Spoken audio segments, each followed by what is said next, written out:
हम उस देश में रहते हैं जहां नेताओं को चुनने के लिए 140 करोड़ लोगों का चुनाव एक दिन में भी कराया जा सकता है।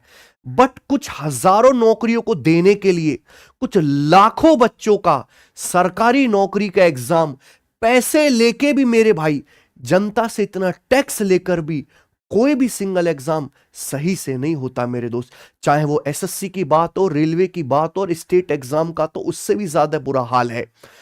बहुत समय पहले हम सभी टीचर्स ने स्टूडेंट से मिलके एसएससी में सुधार लाने के लिए एक रिफॉर्म, एक मुहिम शुरू की थी। लेकिन रिफॉर्म अब डिफॉर्म होता हुआ दिख रहा है। ये वही बात हो गई है कि हम एक आंख का ऑपरेशन करवाने गए और डॉक्टर ने दूसरी आंख भी निकाल के बेच दी। इतना बुरा हाल हुआ। आज एसएससी 2025 का पहला एग्जाम हुआ मेरे भाई, सिलेक्शन पोस्ट का, जो बहुत ज्यादा बड़ा एग्जाम नहीं था। बहुत थोड़े से बच्चे इसमें बैठे थे और बहुत कम बच्चों का भी जो है पेपर होने लग रहा है। और वेंडर ने पहले ही दिन ऐसा ड्रामा जो है खड़ा करके रख दिया कि बच्चों का और हम टीचर्स का पूरी तरीके से विश्वास से डगमगा गया है कि क्या एसएससी और अपने इस नए वेंडर के साथ मिलकर आगे से एग्जाम सही से करवा भी पाएगा या नहीं। क्योंकि कमियां एक नहीं है, कमियां दसियों निकल के आई हैं और मैं आपको प्रूफ के साथ ये सारी कमियां बताऊंगा। एग्जाम कैंसिलेशन और टेक्निकल ग्लिचेस। टीसीएस के जमाने में भी एग्जाम कैंसिल होते थे, टेक्निकल ग्लिच होता था, लेकिन 40 शिफ्ट में पेपर हो रहा है इतना लंबा, तो हो गया एक आध सेंटर पे। यहां तो मल्टीपल सेंटर पे मल्टीपल शिफ्ट में टेक्निकल ग्लिच होने की वजह से ना जाने कितने बच्चों का एग्जाम कैंसिल हुआ है। और वो एग्जाम कैंसिल होना नॉर्मल नहीं है। ये वो एग्जाम कैंसिल हुआ कि जहां बच्चा कई 100 किलोमीटर दूर अपना एग्जाम देने गया है, किराया भाड़ा खर्च करके, तब उसका एग्जाम कैंसिल हुआ और बस बाहर एक नोटिस लगा देगा कि टेक्निकल प्रॉब्लम है, सर्वर ठीक नहीं है या कोई समस्या, हम आपका एग्जाम दोबारा रीशेड्यूल कर देंगे। ये री एग्जाम लेके आप बच्चे के ऊपर कोई एहसान नहीं करोगे, ये तो आपकी मजबूरी है, करना पड़ेगा आपको। लेकिन बच्चे का समय जो बर्बाद हुआ, जो बच्चे के पैसे बर्बाद हुए, जो है उसकी एनर्जी बर्बाद हुई, उसका हर्जाना कौन भरेगा। और आप बताओ, जब आप एक छोटे से एग्जाम को करवाने में हालत खराब कर जा रहे हो अपनी, तो बड़े बड़े सीजीएल, सीएचएसएल, जहां लाखों बच्चे पेपर देंगे, एमटीएस में जहां 50 लाख से बच्चे पे ज्यादा पेपर देंगे, जीडीएस में जहां फॉर्म 60-70 लाख भरे जाते हैं, उनका पेपर आप कैसे करवाइए? आप हमें इस बात का जवाब दीजिए। एक एक सेंटर पे तीनों की तीनों शिफ्ट कैंसिल हो गई, मॉर्निंग की शिफ्ट भी कैंसिल, दोपहर की शिफ्ट भी कैंसिल। इतने पूरे दिन भर में वो अपना टेक्निकल ग्लिच ही नहीं सुधार पाए। मल्टीपल शिफ्ट में दिल्ली, नोएडा, जहां सबसे बड़े एग्जाम सेंटर बनते हैं, जहां टेक्निकल इश्यू आना ही नहीं चाहिए, वहां तक के एग्जाम भी कैंसिल हुए आज। हम देखो, टेक्निकल प्रॉब्लम कभी भी आ जाती है, हमारी लाइव क्लास में भी टेक्निकल प्रॉब्लम आती है, लेकिन क्या महीने में एक बार? यहां एग्जाम में एक ही दिन में अगर मल्टीपल शिफ्ट, मल्टीपल एग्जाम्स में मल्टीपल सेंटर पे अगर इस तरह की गड़बड़ियां होंगी तो ये नॉर्मल बात नहीं है। और ये शुरुआत में ही गड़बड़ियां होने लग रही हैं। इस तरह के दुनिया भर के जो है कई नोटिस जो है एसएससी की तरफ से भी आए, सेंटर्स के बाहर लगे हुए अलग अलग सेंटर पे। एस्पिरेंट फ्रस्ट्रेशन में है, बिल्कुल उसके अंदर होपलेसनेस आ चुकी है। पवन गंगा सेंटर एक पर सेकंड पेपर भी नहीं लिया और तीसरे का भी नहीं बता रहे हैं कुछ भी। सबसे पहली बात, एंट्री टाइम से नहीं हो रही। 9:30 बजे एंट्री हो जानी चाहिए बच्चे की, तो एंट्री ही जो है एक एक 1.5 घंटे लेट तक हो रही है। पेपर ही टाइम से शुरू नहीं हो रहा। कोई प्रॉपर चेकिंग की सुविधा नहीं है वहां पे। बोल रहे थे ना कि कैमरा लगा होगा, ये सुविधा होगी, ये स्कैनिंग होगी, कुछ नहीं हो रहा, कुछ भी नहीं हो रहा। इयरिंग्स पहन पहन के लोग जा रहे हैं, कड़ा पहन के जा रहे हैं, कोई प्रॉपर चेकिंग नहीं है वहां पे। बच्चों के बैग तक रखने की कोई व्यवस्था नहीं है। वहां एसी काम नहीं कर रहा, फैन काम नहीं कर रहा। ऐसे ऐसे सेंटर भी है, टीन शेड के नीचे बैठ के पेपर दे रहे हैं बच्चे। गरीब लग रहा है वेंडर देखने से ही। ये एसएससी का पेपर हो रहा है कि कोई मजाक हो रहा है? ये तीसरी चौथी क्लास का प्राइमरी का सरकारी पाठशाला का पेपर नहीं हो रहा, सरकारी नौकरी का पेपर हो रहा है। इसको सीरियस लेना चाहिए।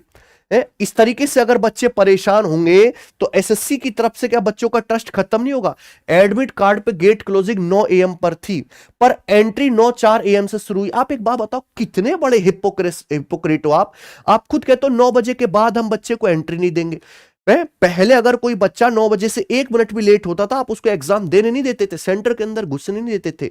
पर आज आप आधे आधे घंटे लेट तक एंट्री करा रहे हो, तो आप अपनी तरफ से सॉरी नहीं बोलोगे, माफी नहीं मांगोगे? मतलब बच्चे की गलती गलती, आपकी गलती कोई बात नहीं, ऐसे थोड़ा ना चलेगा जी। है किसी की एयरिंग्स अलाउ की गई, किसी को निकलने के लिए कहा गया, रूल्स यूनिफॉर्मली अप्लाई नहीं हुए।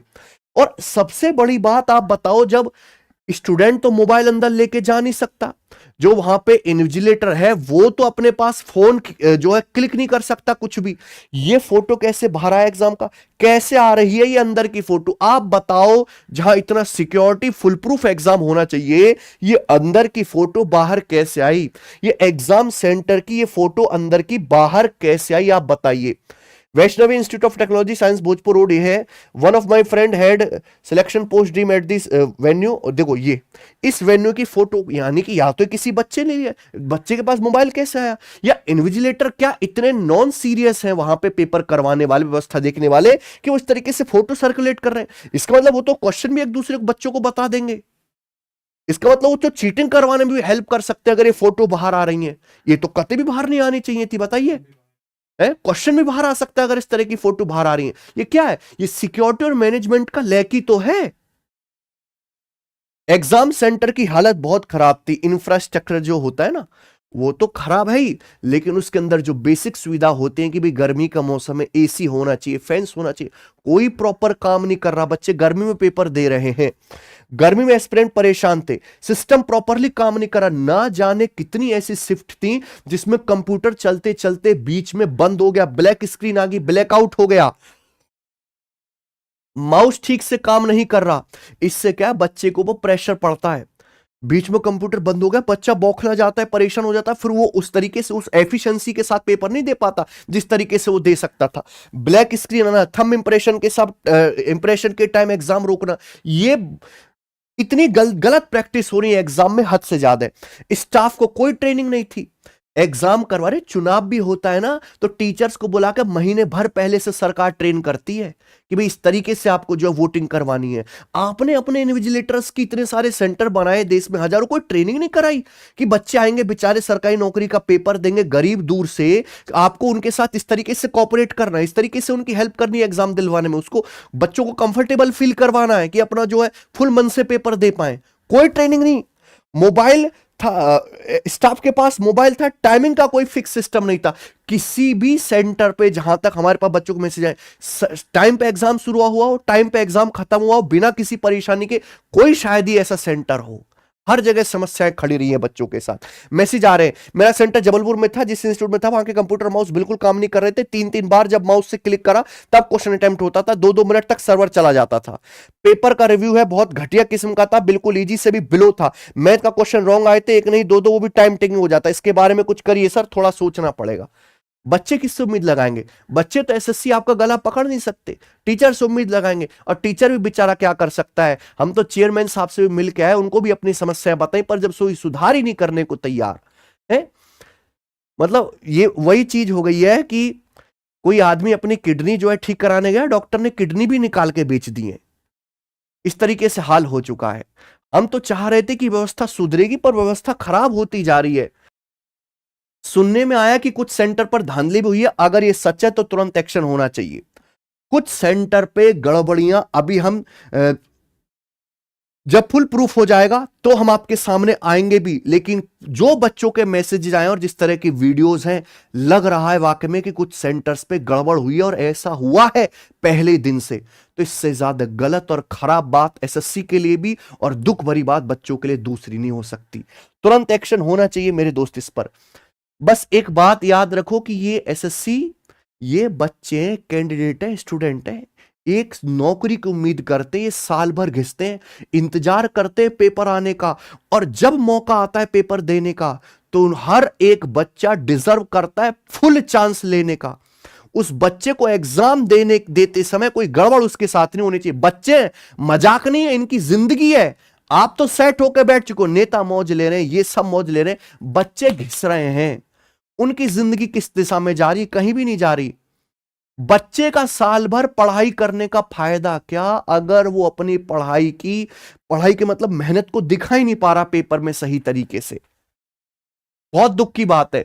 और शुरुआत में ही ये हालत है तो आप बताओ CGL, HSL, CPO, MTS, GD जैसे पेपर में आप कैसे व्यवस्था ठीक कर पाओगे, कैसे व्यवस्था ठीक कर पाओगे।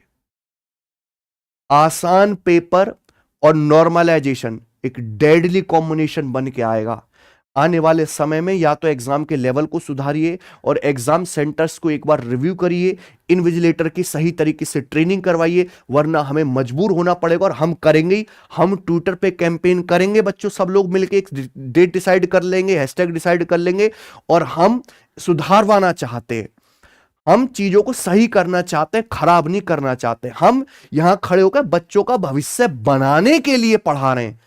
हम बच्चों का भविष्य बिगड़ते हुए देखना नहीं चाहते एसएससी और उसके इस नए वेंडर के द्वारा। ठीक है जी।